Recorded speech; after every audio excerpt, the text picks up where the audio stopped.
गोपालनाथ भगवान की, आचार्य गुरु और विद्यासागर जी मुनि महाराज की। चलिए,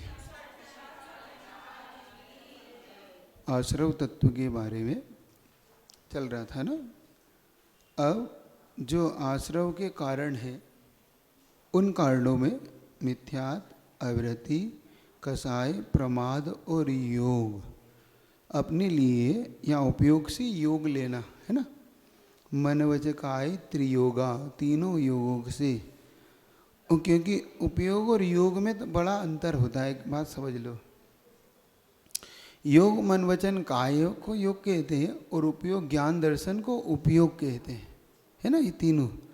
तो जिससे हमारे ज्ञान दर्शन से जो उपयोग से योग की अभिव्यक्ति है ना वो होती है, वो यहाँ पे मानकर अपने को चलना। कभी कभी ऐसा होता है कि योग लगा हो और उपयोग ना हो, और उपयोग हो और योग ना हो। ये समझ लो थोड़ा सा विषय आज। योग और उपयोग में क्या अंतर है ये समझ लो। मन वचन काय में से अपना कभी कभी अपना पूजन करते रहते हैं मंदिर में, है ना, और मंदिर में योग लगा, लेकिन उपयोग घर पे लगा हुआ है होता है ना, तो वो उपयोग कहलाता है। शुभ योग है लेकिन उपयोग अशुभ है, ये याद रखना। थोड़ा सा विषय इसलिए बता रहा हूँ आपको कि क्या होता है वहाँ पे। और योग अशुभ है और उपयोग शुभ है।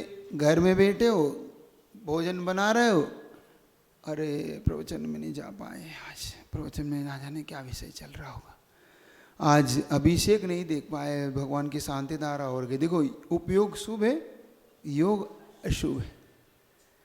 समझ रहे हो कि नहीं? तो आपके लिए योग और उपयोग दोनों ही आश्रव के कारण हैं, याद रखना यहाँ पर। लेकिन मुख्यतः से उपयोग अपनी अलग भूमिका निभाता है। तो योग और उपयोग, अब विशेष तौर से ये शुभ अशुभ योग उपयोग कहाँ कर लेना ये बता देता हूँ। मिथ्या दृष्टि का योग तो शुभ हो सकता है लेकिन उपयोग अशुभ होगा, हाँ क्योंकि उसके साथ मिथ्यात्व है, उसके साथ क्या है, विपरीत श्रद्धा है, इसलिए उपयोग अशुभ है उसका, योग शुभ है उसका। और सम्यक दृष्टि का उपयोग शुभ होगा, योग अशुभ हो सकते हैं। ये थोड़ा सा बना लेना, उपयोग भी अशुभ हो लेकिन विशेष तौर से योग की अशुभता वहाँ बढ़ी हुई है। हाँ, ये थोड़ा सा जान, क्योंकि समीचीन श्रद्धा है तो थोड़ा सा गुस्सा आ गया है, थोड़ा सा ये आ गया, तो योग उपयोग का विषय कितना समझना गहरा है। यहाँ पे सम्यक दर्शन कितनी बड़ी भूमिका निभाता है। अपने पास होता ना, शुभ है, अशुभ है और शुद्ध है। तो शुभ उपयोग, अशुभ उपयोग और शुद्ध उपयोग। तो सुपयोग, सम्यक दृष्टि इत्यादि के उपयोग सुपयोग कहलाते हैं और मिथ्या दृष्टि के अशुभ उपयोग कहलाते हैं ना। तो हमारा शुभ और अशुभ दोनों प्रकार के अशुभ हो सकते हैं, सम्यक दृष्टि के भी। योग भी शुभ अशुभ दोनों प्रकार के होते हैं, ये आप विषय को। तो यहाँ पर ये मिथ्यात्व, अवृत्ति, कसाय, प्रमाद और उपयोग, ये योग को लेकर चल रहा, जिससे कि आपको ये समझ में आए कि यहाँ पर क्या लेना है अपने को। अब विशेष तौर से 15 प्रकार के योग होते हैं, उसको एक संक्षेप में बता देता हूँ। 4 मन के, 4 वचन के और 7 काय के। तो मन के सत्य मनोयोग, असत्य मनोयोग, उभय मनोयोग और अनुभय मनोयोग। तो सत्य मनोयोग में जब जो जैसा है वैसा ही सोच रहा है वो सत्य मनोयोग, जो जैसा नहीं है वैसा सोच रहा है वो असत्य मनोयोग है ना। और उभय में कुछ सत्य है कुछ असत्य है, और अनुभव में ना सत्य है ना असत्य है। जैसे कि किसी ने कहा ये पुस्तक धर्म की है तो सत्य है, धर्म की है तो सत्य है, लेकिन से कहते हैं ये तो अधर्म पुस्तक है तो ये असत्य हो गया।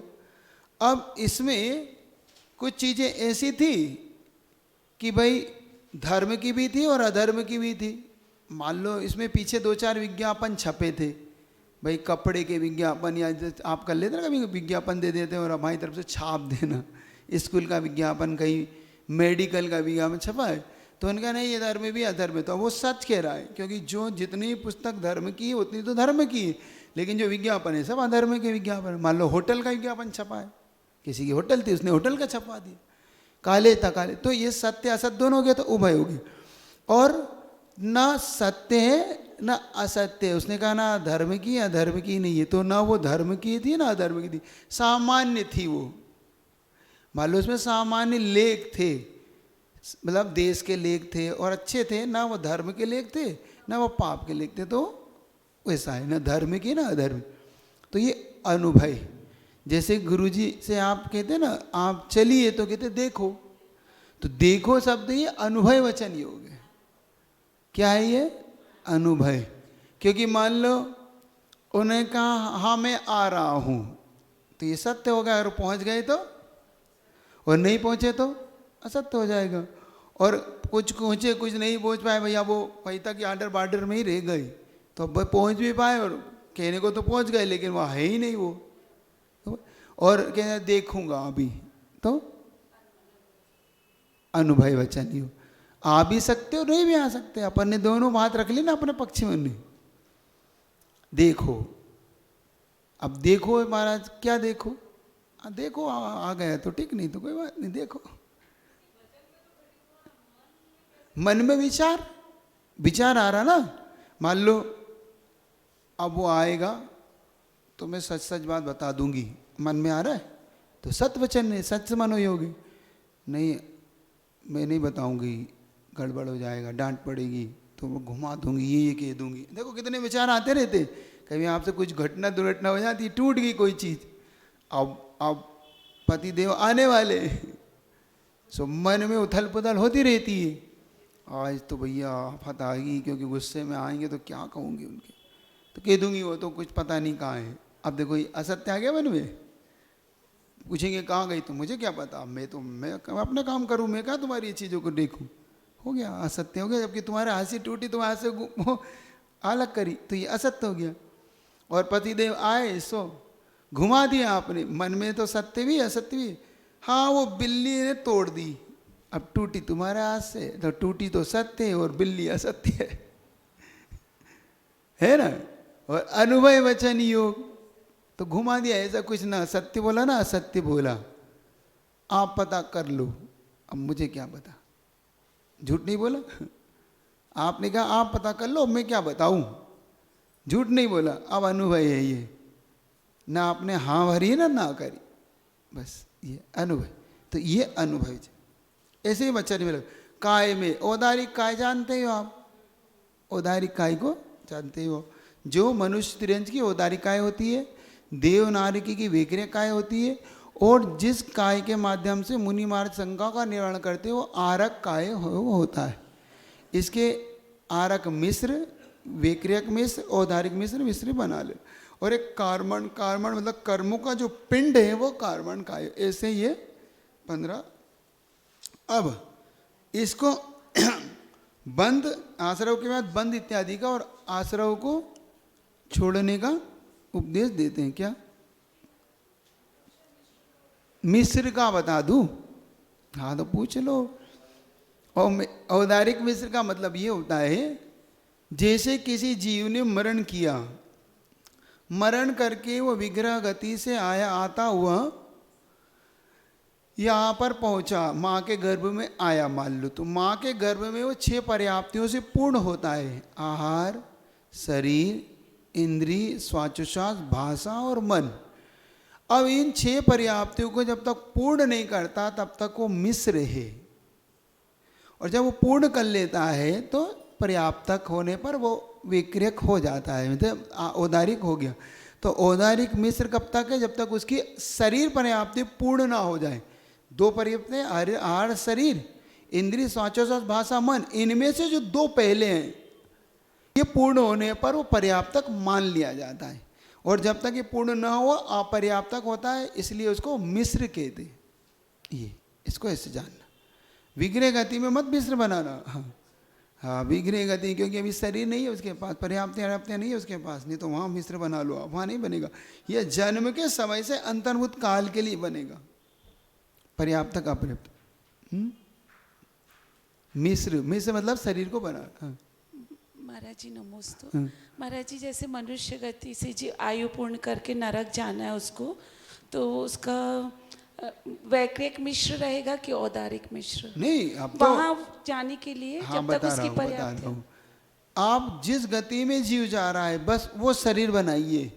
वो देव गति के लिए जा रहा है तो वैक्रियक मिश्र बनाना है, अगर मनुष्य गति में आ रहा है तो औदारिक बनाना है, तो मनुष्य और त्रियंच के लिए औदारिक बनाना है, देव और नाके के लिए वैक्रियक बनाना है। सीधा सीधा जहाँ से आयु का प्रथम समय शुरू हो जाए, क्योंकि दोनों में अंतर नहीं है। जैसे ही मनुष्य आयु पूर्ण हुई और देव आयु का प्रारंभ हुआ, आपको एक बार उदाहरण दिया था, सोमवार और रविवार में कितना अंतर है? क्या? एक भी सेकेंड का अंतर नहीं है। जब तीनों सोमवार मतलब रविवार के रात की 12 बजे सेकेंड का, घंटे का और मिनट का तीनों मिल जाते हैं, तब रविवार के 12 बज गए। जैसे ही सेकेंड का आता इधर झुका कि सोमवार हो गया, और जब तक इधर था रविवार था। अब कितना अंतर है? कोई अंतर नहीं है। ऐसे ही देव आयु में और मनुष्य आयु में, इधर देव आयु का पूर्ण और मनुष्य आयु का प्रारंभ, कोई अंतर नहीं है इसमें। जैसे ही प्रथम आयु का प्रथम समय होगा वैसे ही वो औदारिक वाला हो जाएगा, मनुष्य गति वाला हो जाएगा, ये मान के रखना। अब वो देव गति वाला नहीं है। ये आ गई पकड़ में, सबको आ गया? ठीक है, ये याद। तो उनकी आयु, अब आश्रव को छोड़ने का और बंध संवर के लक्षण, आपकी निर्जरा का लक्षण यहाँ पे कहते हैं। ये ही आत्म को दुख कारण, ताते इनको तजी, जीव प्रदेश बंधे विधि सो बंधन कब हो न सजी, समदम ते जो कर्म न आवे, सो संवर आदरी, तब्बल ते विधि जरन निर्जरा, ताहि सदा आचरिए। यही आत्म को दुख कारण, यही कौन से? जो आश्रव 57 प्रकार के आश्रव है ना आपके, 57 प्रकार के आश्रव पता है कि नहीं? हाँ, 15 योग, 25 कसाय, 12 अविरति और 5 मिथ्यात, ये 57 आश्रव है आपके, याद है आपके? हाँ, पन मिथ्यात गारू कहिए, पीस अवन कहिए, है ना, ये भी है। और एक आप वो जो आलोचना पाठ पढ़ते, जब भी आप बोलते हैं आलोचना में बोलते हैं ना, ये 12 भावना है। आलोचना पाठ में भी यही है, आलोचना पाठ। हाँ, वो नहीं, 57 का भी आता है शायद, देख लेना। तो इस प्रकार से ये 57 आश्रव के कारण है, इनसे बचिए। क्या आप समझ में आ रहा है? ये जो 57 आश्रव है, ताते दुख का कारण, ये सब किसके कारण है? ताते इनको तजिए, इसलिए इनको छोड़ दीजिए। तो 25 कसाय, 15 योग, 12 अविरति, 5 मिथ्यात, 57 आश्रम आपको पता ही है। 25 कसाय बता चुका हूँ, 15 प्रमाद भी बता दी है, 12 वितरती बता दी, सटकाय की जीवों की हिंसा, 5 इंद्रिय और मन को वश में ना करना, ये 12 अविरति है। और 5 मिथ्यात पता है, एकांत, संशय, विपरीत, अज्ञान और वेनई, ये 5 मिथ्यात से 57 आश्रव, इनको छोड़ दीजिए। जीव प्रदेश, अब बंधन बता रहे हैं, बंध क्या है? जीव प्रदेश बंधे विधि सो, विधि मतलब कर्म, विधि का अर्थ क्या लगाना है यहाँ पे? हाँ, तो जीवों के प्रदेश जब कर्म से बंधते हैं, सो बंधन, उसको बंधन करी कहते हैं, उसको क्या बोलते हैं? बंध। अब देखो यहाँ आना जाना, यहाँ कोई परिभाषा नहीं है आने की। हाँ, कि आसरा आ गया सो आसरा हो, बंध गया सो बंधन। जीव प्रदेश में एक छत्रावगा, क्षेत्रावगा जानते हो? एक क्षेत्रावगा किसे कहते हैं जानते हो? जहाँ पर पानी और दोनों एक साथ मिल के रह रहे हैं। जैसे आप दूध में पानी मिला देते तो इतने एक में क्षेत्र है कि आप पहचान नहीं पाते कि दूध कहाँ है, पानी कहाँ गया। इसको बोलते एक क्षेत्रावागा।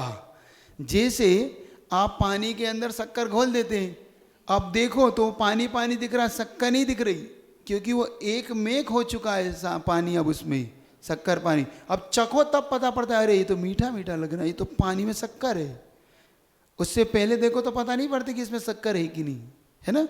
इसको बोलते हैं एक क्षेत्रावगा। ऐसे ही अपने शरीर में और आत्मा के प्रदेश में एक मेक होके रह रहे हैं। कैसे रह रहे हैं? इसीलिए कथनचित अपन मूर्ते कथनचित अमूर्ते, क्योंकि हम एक क्षेत्रावगा होके रह रहे हैं। पुद्गल के प्रदेश और जीव के प्रदेश एक में एक हैं। ये इसी को इस संश्लेष संबंध भी कहते हैं, पहले बता चुका हूं। इसी को हम क्या बोलते हैं? संश्लेष संबंध। ये है। तो यहां पर वो कह रहे हैं कि जीवों के प्रदेश विधि सो, विधि समझ गए? विधि का विधान आप बोलते हैं ना, ये शब्द देखो, ये शब्द पकड़ना। अब ये आप वहां से यूं पूछोगे तो आपको समझ में नहीं आएगा। अब विधि का विधान क्या? कर्मों का जो अपना फल, विधान मतलब फल, ये सब विधि का विधान है भैया। क्या करे, ये कर्मों का फल है, समझ रहे हो कि नहीं। अब विधि देव है, कहाँ आया था? अच्छा पेपर में आया था। हाँ, तो आत्मा शरीर का संश्लेष संबंध है। हाँ बिल्कुल संश्लेष संबंध। आपने क्या लिख दिया? बहुत अच्छे दिया, पेपर दिया आप लोगों ने, चलो कोई बात नहीं। बाकी लोगों ने नहीं दिया, इसका मतलब दिया। चलिए जी, तो विधि, विधि समझ रहे हो यहाँ पे? बंधन कभू न सजिए, इस बंधन को कभी मत सजाइए, मतलब अपने आप को इसमें मत लगाइए। है समदम। अब यहाँ पे देखो, ये शब्द भी पकड़ लो। तेजो कर्म न आवे। सम का मतलब होता है समन करना, दम का अर्थ होता है दमन करना। अब ये सम दम समझ लेंगे ना। जो कर्मों को दबा के, दमन करके, दमन यानी उनकी निर्जरा करके, कर्म न आवे सो संवर आदरिए, इसको संवर मानिए, मतलब पूरी ताकत लगाइए, दबाइए पापों को, समन करिए, इंद्रियों का दमन करिए। क्या समदम से क्या लेना? पापों का तो समन करना और इंद्रियों का दमन करना। दमन का मतलब कहते हैं ना, हमें दबा रहे हो क्या। दमन मतलब, दमन का अर्थ होता है इंद्रियों को कंट्रोल में करके चलिए, ऐसा। तो सम दम तेज कर्म न आवे, तो सम यानी समान, उसको उपसम करके, दम यानी उनको दबा के, संवर आदरिए। आदर मतलब इसका आदर भाव करिए। आप थोड़े से इसका आदर नहीं करते, इसका अनादर करते। निर्जरा तत्व नहीं है ये है संवर तत्व। नीचे आ रहा है निर्जरा। अब फिर क्या करना? तप बलते विधि झरन निर्जरा। फिर विधि आया शब्द, ये विधि का अर्थ कर्म है। तो तप और बल के द्वारा विधि यानी कर्मों का झरना निर्जरा है। क्या है ये? ताहे सदा आचरिए, इसको सदा आचरण में लाइए। नमस्ते महाराज जी, इसमें जो ये समदम शब्द आया है संवर के लिए, तो ये श्रावक भी कर सकता है? हाँ, कुछ अंश में करता है ये श्रावक। जैसे कि आप कुछ व्रत नियम ले लेते हैं, कुछ ब्रह्मचर्य का पालन कर लेते हैं, इंद्रियों में कुछ रसी कर लेते हैं, भाई आज रसी कर लो, आज रसी का दिन है, तो आप इंद्रियों का दमन कर लेते हैं। भाई आज अपने को ज़्यादा सच धजने में नहीं पड़ना, पापों में नहीं पड़ गया, बस सामान्य रहना है अपने को, तो ये आप समन दमन करते रहते हैं इंद्रियों का भी। कभी आप भाई अष्टमी 14 से आज अपन बिस्तर पे विश्राम नहीं करके, आज हम तो चटाई पे सो के आज रात ऐसी गुजारेंगे।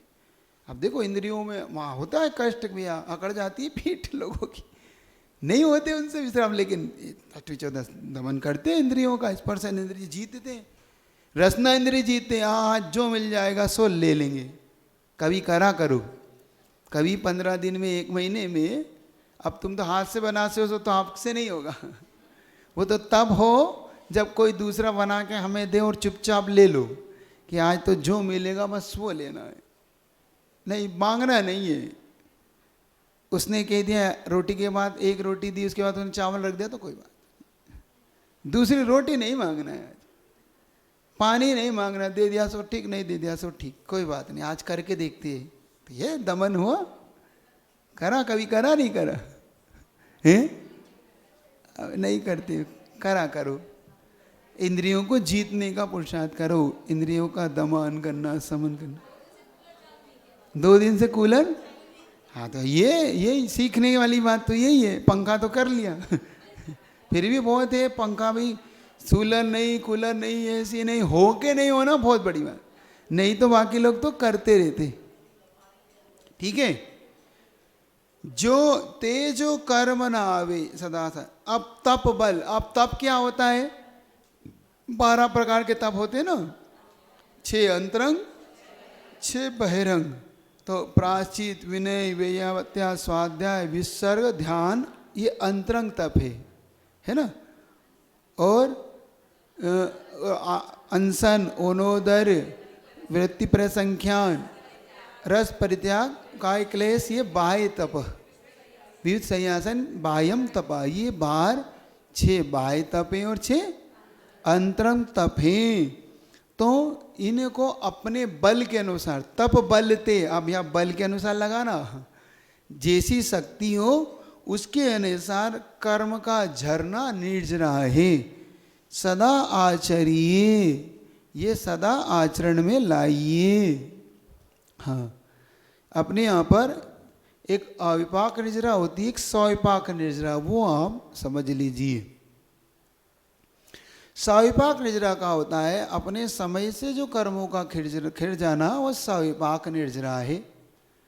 तो अपने कर्म हमेशा ही खिड़ते रहते और उतना ही बंद होता रहता है। हमारे यहाँ पर बंद और निर्जरा दोनों चलती रहती है ना।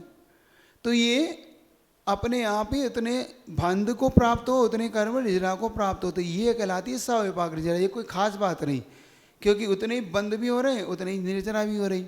जैसे अभी बैठे हैं तो अभी निर्जरा भी हो रही है और उतने ही बंद भी हो रहे हैं। तो इससे हमारा प्रयोजन सिद्ध नहीं होगा। हमारा प्रयोजन होगा अविपाक निर्जरा से। अविपाक निर्जरा का मतलब समय से पहले ही उन कर्मों को उदीर्णा में लाके और खिला देना। उसके लिए उदाहरण दिया, जैसे एक आम डाल पर पकता है, एक पाल विषे माली, है ना, आप पढ़ते हैं ना 12। तो एक माली उसको कच्चे को तोड़ के पाल में डाल के पैक कर देता है और जल्दी पका लेता है। तो पाल विषय माली वाला काम का है। मतलब एक आप लोग जब निर्जरा करेंगे तो आपके लिए निर्जरा करेंगे तो कर्म उदय में आएंगे, उदय में आएंगे सो फिर आपको जल्दी जल्दी वो कर्म निकल जाते हैं, लेकिन आपको सहन करना है। जैसे कि जब दीक्षा होती है तो ज़्यादा अंतराय आते हैं। क्यों आते हैं? वो उदीर्ण को प्राप्त हो रहे हैं कर्म, क्योंकि अब उन्हें व्रत ले लिए, नियम ले लिए। और बहुत बार जब भी आप जब कोई नियम लेंगे देखना वो आपकी परीक्षा जरूर करवा देता है। जब जब नियम लो और तब तब परीक्षा हो तो समझ लेना कि ये कर्म हमारे खिर रहे हैं, अब सहन करिएगा। धर्म करते ही कर्म फूटे, सुना है कहावत? हाँ, सीन बनाते उड़े तो फिर भी अलग है थोड़ा सा। लोग कहते हैं कि भैया जब से धर्म करने लगे बहुत परेशान हो गए हम तो, जब तक धर्म नहीं करते थे तो ठीक ठाक थे। आपको ये बता चुका हूँ क्यों, इसका हेतु मैं दे चुका हूँ, याद है? अब क्या है बताओ, क्या दिया था? नहीं है, आप देखो भूल जाते हो तुम। हाँ जल्दी बताओ। उद्यावली में जो मतलब उदीर्णा में ये तो नहीं दिया, जल्दी कोई बताएगा आज इनाम दूंगा, आशीर्वाद। वो जो गेहूं अनाज का दिया था ना महाराज। नहीं, देखो अब देखो पीछे वाले बोल रहे हैं, हाँ बोलो, सही बोल रहे हो आप। नहीं, आबादा का दिया था कि आबादा, चूंकि मिथ्या दृष्टि की आबादा में और सम्यक दृष्टि की आबादा में बड़ा अंतर है। क्योंकि मिथ्या दृष्टि की आबादा, मान लो उसने एक सागर का, एक कोड़ा कोड़ी सागर का बांधा तो उसमें 1000 वर्ष लग जाए, 100 वर्ष लग जाएंगे। और सम्यक दृष्टि की अंतर कोड़ा कोड़ी की, उसकी अंतर रूप में उसकी उदीर्णा हो जाएगी। तो अब जैसे ही तुम धर्म करने लगोगे वैसे ही अंतर कोड़ा कोड़ी की आबादा, मतलब उसका अंतर कोड़ा कोड़ी की आबादा कितनी होती है? अंतर्मुहूर्त। तो अंतर्मुहूर्त में कर्म उदय में आएंगे और मिथ्या दृष्टि के 100 वर्ष बाद उदय में आएंगे। तो अब अपने को क्या लगता है, इससे तो मिथ्या दृष्टि ठीक है, देखो कुछ नहीं करता और बढ़िया चल रहा है, इसका बिल्कुल आफत नहीं है। और जब से मैंने महाराज का कहना क्या माना, मिथ्या वो देवी देवता क्या छोड़े मैंने, मेरी तो आफत सी आ गई। अब वो देवी देवता छोड़ने से आफत नहीं आई है, वो तुम्हारे कर्म की स्थिति अंता कोड़ा कोड़ी की रह गई। सो अंतर्मुहूर्त में उदय में आने लगे, और उदय में आने लगे तो अपना फलदान देने लगे, और फलदान देके जल्दी निर्जरा को प्राप्त कर रहे हैं, क्योंकि तुम्हारे लिए अच्छे कर्म का आना होना है। मैंने एक उदाहरण दी था, अब उदाहरण क्या दिया था समझ लो। आपके घरों में एक नल लगा रहता है ना, जिसमें नीचे 2 टोटियां होती है एक ही नल में, एक ठंडे पानी की, एक गर्म पानी। जैसे आप मान लो गर्मी का मौसम है, अब मान लो पहले किसी ने गर्म नल खोल दिया, उसमें गर्म पानी भर गया नली में, उसको बोलते हैं उदियावली। उदियावली में वो गर्म पानी भरा हुआ था और आपको तो गर्मी लग रही है, आपको तो ठंडे से नहाना है। सो आप क्या करते हैं, उस पानी के नल को खोल देते हैं तो ठंडे पानी में भी गर्म पानी आता है, जब तक वो नली खाली ना हो जाए। तो आधी बाल्टी करीब भर जाता है आपका, फिर बाद में हाथ लगाते हैं तो हाँ अब आ रहा है ठंडा। तो वो जब तक वो नली का प्रेशर पूरा ना होगा तब तक आपको ठंडा पानी प्राप्त नहीं होगा। ऐसे ही जो मिथ्यात्व के कारण जो पाप कर्म उद्यावली में भरे पड़े थे, वो जब तक निकल ना जाएंगे आपके, तब तक आपका पुण्य कर्म उदय में नहीं आएगा।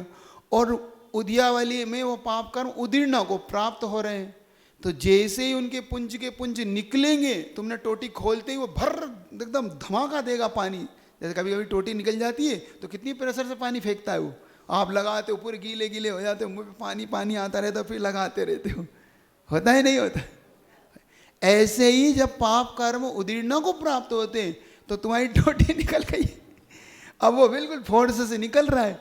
सो जल्दी निकल जान दो बस, लेकिन धैर्य, पेशेंस, शांति, बस शांति रखो, निकल रहे हैं, बस जा रहा है, खुश हो जाओ। लेकिन दुख होती है, दुखी होते, अरे भैया कहाँ फंस गई, कहाँ हमने भगवान की मात मान ली, अब नियम सा ले लिया, तोड़ सकते नहीं है, सहन हो नहीं रहा है, हम अब जाएं कुदेव देव के शरण में, क्या करें। अब देखो तुम्हें लोग भड़का और देते हैं, तुमने उनको छोड़ा इसीलिए हो रहा है। अब तुम्हें उनको जवाब क्या देना है, इनसे नहीं हो रहा है, मेरी कर्म की उदीर्णा हो रही इसलिए हो रहा है कि जब से मैं सम्यक दृष्टि बना हूँ तो मेरी अंता कोड़ा कोड़ी की हो गई है। अब उसका अंतर्मुहूर्त काल बचा है वादा का, तो आने दो, निकल जाने दो, डरो नहीं। इन देवी देवताओं से क्या होगा, होगा तो मेरे कर्म के उदय से, तो डरो नहीं। समझ आ रहा है, इतना तो संतोष धारण करना पड़ेगा। सेठ की कहानी याद रखना, अब याद रखो, सेठ की कहानी सुना चुका हूँ, जिसको बकरी मिली, गाय मिली, भैंस मिली, और बाद में वो पैसे का भंडार भेज रहा, तो क्या करूँ पैसे का, अब तो मैं ही करोड़पति हो गया। याद है ना, देखो अब याद आ गई, आपकी स्टोरी याद हो गई। हाँ, ये याद रखा करो तो जल्दी याद हो जाएगी। इस प्रकार से जो ये निर्जरा होती है अविपाक निर्जरा, अविपाक निर्जरा समझ में अब आ गई ना आपको। जब जब अविपाक निर्जरा होगी तब तक अपने को डरना नहीं है। अंतराय आए सो, क्योंकि आप लोग को अंतराय नहीं आते हैं, मैं बड़ा पुण्यमान मानता हूँ आपको मैं, आप इतने पुण्य, क्योंकि देखो अंतराय पापियों को आएंगे, पुण्यवान को तो आते नहीं हैं। मैं तो यही कहता हूँ कि आप इतने पुण्यवान हो, इतने पुण्यवान हो कि हम सब ज़्यादा पुण्यवान हो, क्योंकि तुम्हें अंतराय आते ही नहीं। हम महाराज को तो अंतराय आ जाए सो पापी हैं, तुम सो पुण्य आत्मा हो। महाराज हम देख के ही नहीं खाते। देखे नहीं, देखे सो आए, देखते ही नहीं है हम तो, इसलिए आते भी नहीं है। जो देखता है उसे आते हैं? क्योंकि तुम्हारे व्रत नहीं है इसलिए नहीं आते। जिस दिन व्रत होगा उस दिन आएगा वो है। जिसके पास कुछ नहीं उसका क्या लूटेगा? ये उठा के, तुमने तो ये उठाया फेंका और चल दिए, क्या है वह? ज़्यादा करी सो प्लेट बदल दी कि प्लेट बदल दो, दूसरी प्लेट में दे दो, ये इसके नहीं खाएंगे वो खा लेंगे, ठीक है। सो ऐसा करते रहते हो आप। ये इसलिए आपको आते नहीं, वो जानता कि अभी कोई मतलब नहीं इनको आने से, इनको तो अभी समय लगने दो। जिस दिन प्रतिमा ले लोगे उस दिन तुम्हारे लिए अब समझ में आएगा कि ये तो, अब आपको ये समझ में आ गया, कारण समझ में आ गया। तब बलते विधि झरन निर्जरा। आप देखो एक आगम में बहुत अच्छी घटना आती है, बहुत अच्छी घटना है, 2 मिनट में, मतलब 2 जल्दी कर देता उस घटना को। एक धीवर है, धीवर, उसका नाम है मृगसेन। मृगसेन नाम का एक धीवर, वो भी अवंतिका की घटना। देखो अधिकतम घटना की उज्जैन की मिलती है। सिरसा, कौन सी नदी वहाँ पे? क्षिप्रा, क्षिप्रा, क्षिप्रा नदी के किनारे पर वो आया। देखो उसकी उदीर्णा कैसी, उसकी उदीर्णा बता रहा हूँ, तुम्हारे ये उदाहरण से समझ में आ जाएगा। वो धीवर जब वहाँ घर से निकला जाल लेके, तो उसकी एक घंटा नाम की पत्नी थी। उसका पति नाम था वो घंटा इसलिए थी कि हमेशा बजती रहती थी, मतलब उसके पति को कभी शांति से रहने ही नहीं दिया, हमेशा चिल्लाना, हमेशा डांटना, हमेशा तूफान मचाए रखना। तो बड़ा डरता भी था वो उसमें पत्नी से। अब वो घंटा ने सुबह सुबह उठाया, उठो भूखी हूँ, कुछ लेके आओ, कुछ है नहीं घर में, जाओ। तो बेचारा जाल लेके चला। धीवर था तो मछली मारता था, काम चल।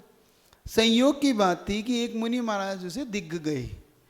जब मुनि महाराज उसे दिख गए सो उसने बैठ गया, वो बेचारा हाथ जोड़ के। वो बड़े बड़े सेठ साहूकार सब महाराज का उपदेश सुन रहे हैं, तो महाराज का उपदेश सुना, तो अब वो तो गरीब तो पीछे बैठा होते, कहा कि भैया सेठ जी कहीं डांट ना दे, सो अपन तो पीछे बैठो। और जब उपदेश हुआ सबने नमोस्तुकी चल दिए। इतने में ये जाके बैठ गया, सबने कुछ नियम लिए, तो इसने भी सोचा कि महाराज सबको बांट रहे हैं तो मुझे भी कुछ दे देंगे, सबको आशीर्वाद दिया, इतने बड़े सेठ इनके भक्त हैं तो मुझे भी सेठ बना देंगे, तो कुछ तो दे ही देंगे। तो वो पहुंचा, पहुंच के बैठ गया ऐसे हाथ जोड़ के। अब महाराज ने उसका देख लिया, उसका भविष्य अवधि ज्ञान से जान लिया कि इसकी उम्र बहुत कम है, 1 दिन 2 1 1.5 दिन की इसकी उम्र बची है। तो महाराज ने उसकी तरफ बड़े भव्यता से देखा कि ये भव्य जीव है, एकदम भव्य जीव। तो महाराज ने उससे कहा कि बाबा हमको भी कुछ दे दो। तो महाराज ने कहा क्या चाहिए? जो सबको दिया। तो उन्होंने कहा ये सब तो कुछ ना कुछ नियम लिया है, त्याग लिया, लोगे हो? तो उन्होंने कहा कि मांस का त्याग कर दो, आज से किसी को प्राणी को नहीं मारना। कि बाबा ये तो नहीं हो सकता, क्योंकि मैं तो मछली मार के खाने वाला हूँ, मेरा तो जीवन ही इस पर टिका है। चलो कोई बात। उन्होंने कहा एक मछली छोड़ देना, पहली जो आए वो इतना कर सकते हो। देखो कितना बड़ा महाराज का उपकार। महाराज ने कहा कि पहली छोड़ देना, बाकी नहीं। हाँ ये तो सरल है, इसमें क्या, एक ही तो छोड़ना, सो कर लेंगे। जैसे उसने ये नियम लिया और उसकी आफत, लेते ही आफत। उसने कहा हाँ ठीक है। महाराज ने कहा ठीक है, पक्के रहे ना? हाँ पक्के हैं। और आशीर्वाद दिया, आशीर्वाद। चला गया, उठ के जाल उसने क्षिप्रा नदी में फेंका, और फेंका तो सबसे बड़ी मछली आज आई, आज तक जो नहीं आई। देखना, वही पहले बार में ही ऐसी मछली जिसको देख के मन आपका तो इधर उधर हो जाए। मतलब मछली कहाँ से, अगर आपसे कहूँ कि कोई गिराक आ जाए, मतलब तुमसे कह दूँ, धीवर ने तो छोड़ दिया, तुमसे कह दूँ कि पहला गिराक आए सो मुनाफा छोड़ देना या मुनाफे का दान कर देना। देखो बनिया सोच में पड़ गया। महाराज कहाँ फंसा रहे हो? पहले गिराक का कह रहा हूँ, 1 का 100, 1 लाख का 100, और प्रॉफिट वो नहीं कह रहा हूँ, क्या कह रहा हूँ, प्रॉफिट। और मान लो उसका 1000 रुपया हुआ, 100 रुपया हुआ, 10 रुपया हुआ, तो उस पहले ग्राहक का प्रॉफिट हम दान करेंगे। चाहे किसी क्षेत्र में करें, चाहे हम सेवा के क्षेत्र में करें, चाहे मंदिर में करें, जो अच्छा लगे सो कर देना। आता है भाव आपके मन में? हैं? महिलाओं को एक नियम दे दूं, पहली रोटी गाय के लिए निकाल देना। निकालते हो तो दूसरे निकाल देना। अब वो तो निकालते ही हो। नहीं, अब अपन तो अहिंसक पशु की चर्चा कर लो, कुत्ते की चर्चा मत कर ना। अपना उससे माध्यस्थ भाव, ना उसकी कोई उसके प्रति राग द्वेष नहीं, तो ठीक है ऐसा करना। या और कोई नियम दे दूं? ये तो पालते ही हो। पहला आपको नियम दे देता हूं, चलो। जब भी बाजार में कोई वस्तु खरीदो अपने उपयोग की, अब घर के उपयोग की नहीं कह रहा हूं, अपने उपयोग की, चाहे साड़ी, चाहे सोना चांदी, चाहे, उसका 1% दान कर देना। कर सकते हो? जैसे 400 रुपये की साड़ी है तो 4 रुपये कर देना, ज़्यादा नहीं करना। और 4 लाख की है तो समझ लेना। हाँ, अब अपने लिए ठीक है, ठीक है, ये नियम पक्का कर सकते हो ना। 1%, 1 रुपये ही कह रहा हूँ मैं तो, 1 रुपया तो कर, इतना तो भगवान का बनता है, नहीं बनता? ठीक है डॉक्टर साहब, ठीक। तो इतने ही नियम ले लो तुम सब कि जो भी खरीदेंगे 100 रुपये पे 1 रुपया भगवान का हम मंदिर में देंगे। चाहे वो 1000 की चीज़ आएगी तो 10 रुपये हमारे लिए, 1000 में तो कोई है ना, तो 100 रुपये पे 10 रुपये हो जाएंगे, तो 1000 पे 10 रुपये हो जाएंगे, 100 रुपये पे 1 रुपया। इतना तो कोई ज़्यादा है नहीं, और ज़्यादा करो सो तुम्हारी इच्छा। इतना ठीक है नियम, चलो पक्का हुआ। हाँ, तो ये थोड़ी बताना इनको बता दिया तो नियम नहीं लगे। जेवर में भी चल जाएगा, इतने जेवर थोड़ी खरीदते कोई। साल में 2, 5, 10 साल में नंबर आता उनका तो, है ना। और खरीदते भी है तो छोटे मोटे 10-20 हज़ार 50 हज़ार के जेवर खरीदते हैं। जब बहुत बड़ी कोई शादी होती है तब देखते हैं बड़ा 2, 4, 5, 10 लाख का, तो है ना। इतना तो वैसे भी हो ही जाता है ना। नहीं नहीं, ये एक्स्ट्रा है, उतना हो जाने से नहीं है ये तो एक्स्ट्रा है, ये नहीं नहीं, ऐसा नहीं, गड़बड़ नहीं कर देना। ये तो होना ही है, मतलब जो करते हो वो सो करते रहना। ये जिस दिन करो तो ये प्लस कर देना उसमें। हाँ, नहीं तो तुम वो गड़बड़ कर दो, वो नहीं, ठीक है, ओके। चलो बढ़ाओ आगे। तो धीवर ने पहली मछली, देखो तुम अगर उस धीवर से शिक्षा लेना नहीं समझ में आई तो धीवर ने पहली मछली का नियम ले लिया। अब मृगसेन धीवर पहुंचा, जाल डाला, वो बड़ी मछली आई। और ईमानदार कितना, जैसे वो मछली आई उसने बाहर निकाला, सो उसने सोचा कहीं भाई यही पहली मछली, अब इसको दोबारा पकड़ना नहीं है आज दिन भर में, सो कैसे करें। तो उसने एक अपनी धोती का वो फाड़ा चिंदी, और चिंदी उसकी पूंछ में लपेट दी कि भाई ये दोबारा आए तो छोड़ना है अपने को। देखो ईमानदारी कितनी। और हम होते तो भैया मैं तो पहली छोड़ दी, अब दूसरी बार आ गया तो मैं क्या करूं। देखो कितनी बड़ी बात। सो उसने पहली मछली छोड़ दी, संयोग से थोड़ी आगे बढ़ा और उसने दूसरी तरफ जाल डाला कि भाई वो भी इसलिए इधर नहीं डाला कि ये फिर से यही ना आ जाए। देखो ईमानदारी। दूसरे का जाल डाला, थोड़ी देर में वही मछली फिर आ गई, अरे यही आ रही, और एक ही आ रही, ये दूसरी मछली नहीं आ रही। तीसरी उधर डाला तो तीसरी में वही मछली आ गई। ऐसे करते करते 5वीं बार डालते डालते रात होने लगी, शाम होने लगी, और शाम होते ही वही मछली 5वीं बार में फिर आ गई। अब उसने देखी अरे चिंदी बंदी ये तो वही है, और उसने कहा कि भैया छोड़ो छाड़ो, खाली जाल हाथ, आज कुछ भी उसके हाथ में नहीं। देखो धर्म करते ही कर्म ऐसे फूट जाते, भूखे मरने की नौबत। अब देखो तो आगे आगे घटना और सुना दो कि बंद कर दूं तो वो पहुंचता है घर खाली जाल लेके, और जैसे खाली जाल लेके तो दरवाजा बजाता है। तो उसकी पत्नी घंटा खोलती है, भूख लगी थी उसे दिन भर से बड़ी, और गुस्से में बहुत थी वो कि कहाँ चला गया, अभी तक आया नहीं। वो तो ऐसे ही बोलते एक वचन में, धीवर वगैरह अपने पत्नियों से ऐसे बोलते कहाँ चला गया। अपने आप जैसे आरी जैसे नहीं बोलते वो लोग, ऐसे ही बोलते कहाँ चला गया, अभी तक नहीं आया। सो उसने जैसे ही दरवाज़ा खोला और पति देखा, क्या लाए हो। अब वहीं दरवाजे पे पूछ लिया क्या लाए हो। देखा कुछ नहीं लाए। क्यों।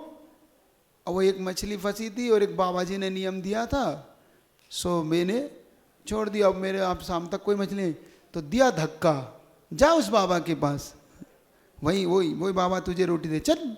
और दरवाज़ा बंद कर लिया। और दरवाज़ा बंद करके अब पत्नी को तो दोबारा छेड़ना खराब है क्योंकि अब तो तूफान मचा हुआ है, सो कहीं ऐसा ना हो कि अगले डंडे सिर पे पड़े। तो उसने कहा कि भैया दरवाज़ा नहीं बजाओ। और वो पेड़ की वहाँ पे उसके घर के आंगन में पेड़ था, पेड़ के जैसे वो बड़ी बड़ी जड़ें होती ना, तो जड़ पे सिर रख के सो गया। और संयोग की बात थी कि उससे थोड़ी सी दूरी पर एक सांप का बिल था। मध्य रात्रि में वो सांप बिल से निकला और उसके पैरों में उसने डस लिया उसको, और डस लिया और ये वहीं तड़प के मर गया, जहर चढ़ा और मर गया। अगर अब हमसे कोई कह दे करो धर्म तुम तो हाथ जोड़ लोगे, ऐसे धर्म को तो दूर से ही प्रणाम है। जैन धर्म बहुत ही खराब लगता है मुझे तो। ये जब कहानी का एक पक्ष देखते ना बन, तो ऐसा लगता है कि भैया ये दूरी रहो ऐसे धर्म से, तो सारा धर्म करते ही सारा उल्टा हो जाता है इसमें। इतनी कहानी आपको सुनाई, एक भी मेरे को लगता कि अपने पक्ष में गई।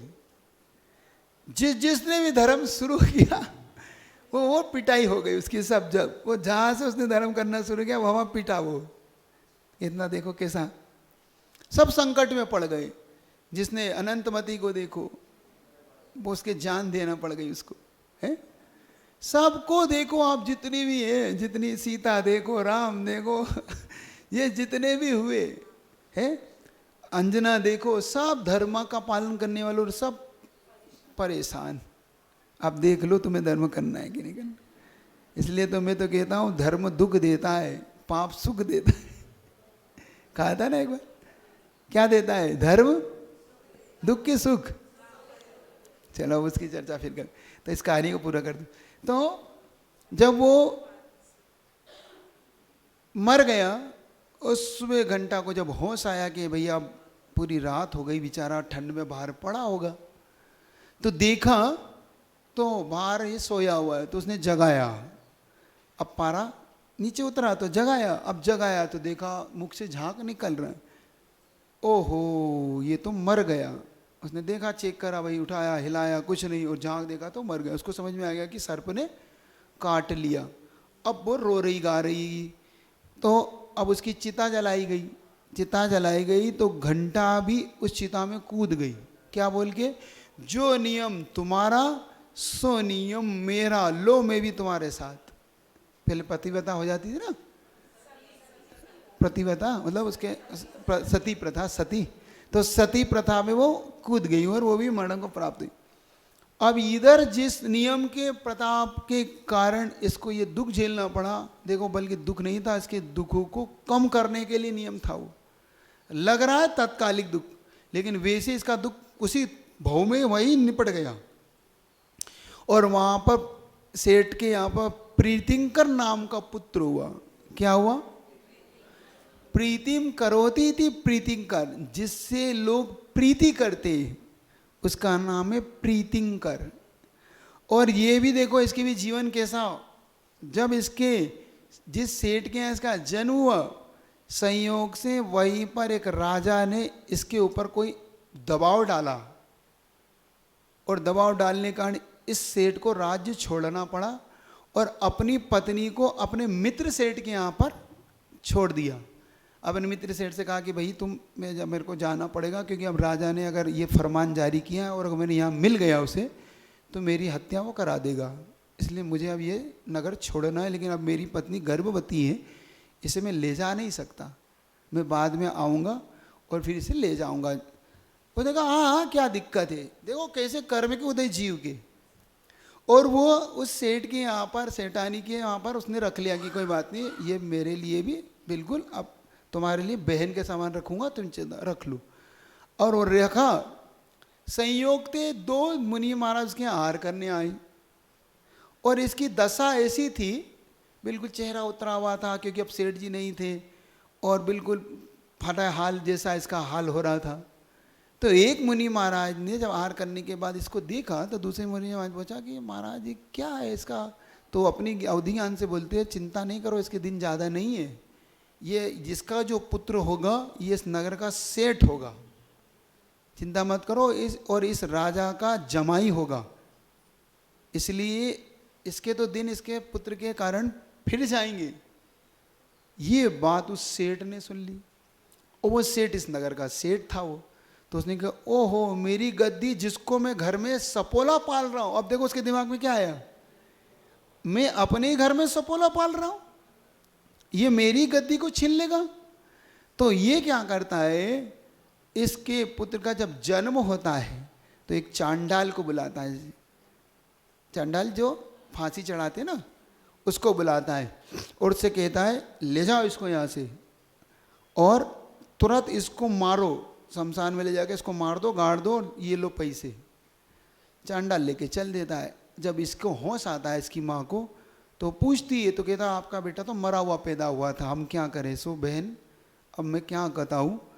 अब वो बहुत रोती है तड़पती है, लेकिन अब वो मरा हुआ था तो क्या कर सकते। इधर वो चांडाल ले जाता है और चांडाल सोचता है, देखो उसको देखते ही प्रीति उत्पन्न हो गई, इसलिए इसका नाम प्रीतिकर था। उसको देख के इतना सुंदर पुत्र, इतना सुंदर, बड़ी बड़ी आंखें, गोल गोल उसके छोटे छोटे पैर, और अभी 1 दिन का है, छाती पे ऐसा, और इसके चेहरे पे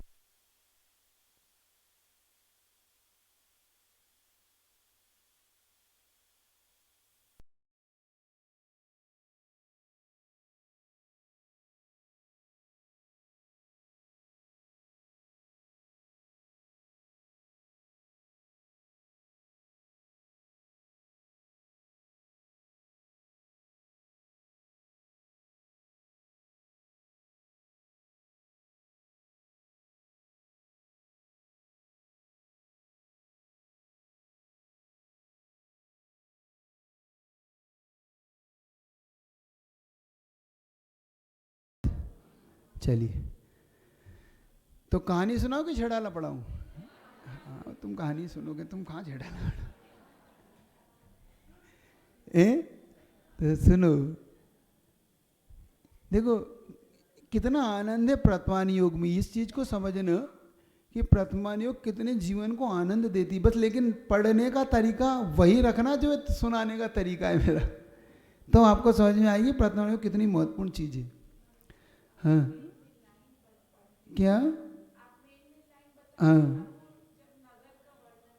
हाँ हाँ, सफलता का कोई शॉर्टकट नहीं होता क्यों? इसलिए मैं उसका कारण बता देता हूँ क्यों उसको नगर का वर्णन क्यों करते हैं, सौंदर्य का वर्णन क्यों करते हैं। इतना धन वैभव का, पुरुष की, स्त्रियों के सौंदर्य का, पुरुष के सौंदर्य का वर्णन इसलिए करते हैं कि इतनी सुंदर स्त्री भी अंत में उसने छोड़ दी वैराग्य में कारण, संसार में ये स्त्री भी उसे छोड़ गई, ये धन भी इसे छोड़ गया, तो अंत में कौन ही साथी है? तो धर्म ही साथी है। इसलिए उसको बताने के लिए वर्णन जरूरी था। अगर वर्णन नहीं बताते तो अपन समझते कि हमारे तीर्थंकर तो फकीर हुए, भिखारी हुए। हमारे तीर्थंकर भिखारी नहीं, उन्होंने छोड़ना, पाने के बाद छोड़ना और नहीं होने पे छोड़ने में बहुत अंतर है। नहीं वो क्या छोड़ेगा, था ही नहीं उसके पास, क्या छोड़ना था? अरे जिसके पास था उसने आज छोड़ा है। महानता तो ये है। तो जो प्रीतिकर को देखता है वो चांडाल, तो उसके मन में उसके प्रति प्रीति उत्पन्न होती है, और वो उस जंगल में भैया मैं तो नहीं मारता, ये अपने भाग्य से मरेगा, तो एक झाड़ियों में वो धीरे से उसको रख देता है कि भैया कोई इसको चोट न लग जाए। देखो उसके अंदर में कितनी दया आ गई, और उसने उस कपड़े को उस सहित उस प्रीति को रख दिया। ठीक है। अब संयोग से ग्वाला गाय चराने के लिए उस जंगल में आया। देखो गाय सीधी उसी झाड़ी पे जाती थी और अपना दूध गिराती थी, दूध झरा के सीधा उसके मुख में जाता था, और वो बच्चा उस दूध को पी के बढ़ रहा था। देखो देखो कैसे पुण्य कथाई, मछली छोड़ने का, एक एक मछली 5 बार छोड़ी, इसके प्राण 5 बार कैसे बचते हैं। तो पहली बार में इसके प्राण ऐसे बचते हैं जब गाय उसको, तो गाला देखता है भाई इसका दूध कहाँ जा रहा है, दूध कम क्यों हो रहा है। तो एक दिन वो गाय के पीछे पीछे वो लेता है, 1-2 दिन वो चेक करता है, तो देखता है कि गाय तो सीधी झाड़ियों में गई और दूध और खुद इसका निकल रहा है। तो देखता है तो वो बच्चा वहाँ पे खेल रहा है, हंस रहा है, अरे इतना सुंदर बच्चा यहाँ कौन छोड़ गया, और अपने हाथ में उठा लेता है और अपने मालिक के पास ले जाता है कि मालिक मुझे ये बच्चा वहाँ मिला। संयोग से उस मालिक का कोई बच्चा नहीं था, उसकी पत्नी मतलब कोई पुत्र नहीं था उसके पास। तो उसकी पत्नी कहती देखो कैसे दुर्भाग्य, तो वो कहती लो ये पुत्र तुम्हारे लिए मिल गया।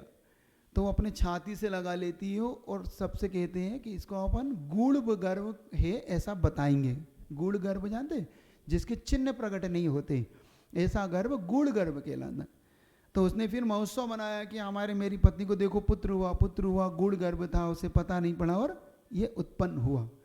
बहुत धूमधाम से वो, चूंकि उसके पास हजारों गायें थी इसलिए वो उसका गवाले का मालिक कहलाता था। संयोग की बात थी ये बच्चा अब इसके यहाँ पढ़ने बढ़ने लगा। इधर वो जो सेठ था जिसके यहाँ पे इसका जन्म हुआ था वो बेफिक्र हो गया कि चलो बच्चा तो मर गया होगा, लेकिन उसका दूध दही का काम था, घी का काम था। तो एक दिन संयोग से वो उस नगर में आया इस ग्वाले से मिलने के लिए जिसके पास ये सब गायें थी। तो वो ग्वाले के पास आया और वो कहता है कि ये कहाँ से आया है आपके पास। तो देख लेता है ये बच्चे के कुछ कुछ चिन्ह तो भाई जाना जाना सा दिख रहा है, क्योंकि उसके पास जो मस्से तिले थे उसने बचपन में देखे थे पैदा होते ही, तो ये तो इसके चेहरे पे अभी भी हैं। तो उसको शंका होती ये कौन है। तो वो कहता है कि ये कौन है। तो वो कहता है, बता देता है सेठ ओरिजिनल बात की, मुझे ऐसे झाड़ियों में पड़ा मिला। ओहो ये तो वही पुत्र है, मिल गया। तो संयोग से देखो वो कहता है मेरा एक काम करवा दो इसको, बस मुझे ज़्यादा नहीं है, बहुत अर्जेंट मुझे कहीं बाहर जाना है और ये चिट्ठी एक भेजना है, मेरे घर पहुंचा दे बस ये। देखो कैसा कैसा संयोग आया। और उस चिट्ठी में वो लिखता है अपने पुत्र के नाम कि बेटा शीघ्र इसको विष दे देना, मतलब ये इसको बचने नहीं देना, इसको विष दे देना, बाकी तुम से समझदार हो, ऐसा कह के उस चिट्ठी को एक ताबीज में रख के इसके गले में डाल देता है। और उसका मालिक कहता है अरे सेठ जी कैसी बात करो, भेज दूँ अपने बच्चे। और उसका बच्चे को जब भेजता है वो कहता बेटा जल्दी से चिट्ठी देना और आ जाना नगर, ये है तो हाँ जल्दी चल। और वो जाता है उस नगर में जाके उपवन होते ना बगीचे, वो थक जाता है। अभी 14-15 साल का तो है ही, ज़्यादा बड़ा तो था नहीं, थक गया तो वो उस वन में उस बगीचे में सो जाता है एक पेड़ के नीचे। संयोग की बात थी कि एक वेश्या वहाँ पर फूल चुनने के लिए आती है। जब फूल चुनने के लिए वो आती है तो वो इसको देख लेती है, प्रीतिंकर को देखते ही इसको प्रेम उमड़ने लगता है। और वो कौन थी मालूम, वो मछली का जीव था जिसको इसने बचाया था। देखो मछली के जीव को इस धीवर ने बचाया, कैसी चेन देखो कैसी घूम रही है। अब इसको प्रीति उत्पन्न होती है और इसके ताबीज पे जैसे उसकी निगाह जाती है तो वो ताबीज को खोल के देख लेती, नींद में ही है, नींद में रहता कि तो धीरे से उस चिट्ठी को खींच लेती। वो खींचती है तो पढ़ती कि इसको विष दे देना। और वो सेठ जी को जानती थी वो। अब इसको लगता है कि देखो इतना सुंदर सा लड़का है बेचारा और इतना भी छोटा है, 15-16 साल का ही है, वो इसको विष दे रहा है, सेठ जी कैसा कर रहा है। उसकी पत्री का नाम था विसा है। तो ये क्या करती है, अपनी काजल से ऐसे करके उस पर एक मात्रा खींच देती है, विसा दे देना, और ये चिट्ठी उसकी आप उसमें डाल देती है और एक लाइन लिख देती है कि मैं सेठ जी की ओर से कि मैं थोड़ा आने में लेट हो जाऊं तो तुम मेरा इंतजार मत करना, जल्दी से इसको विसा दे देना। क्योंकि सेठ जी लिख देते हैं कि मेरा इंतजार मत करना कि मैं थोड़ा काम से जा रहा हूँ, ताकि भाई निपट जाए।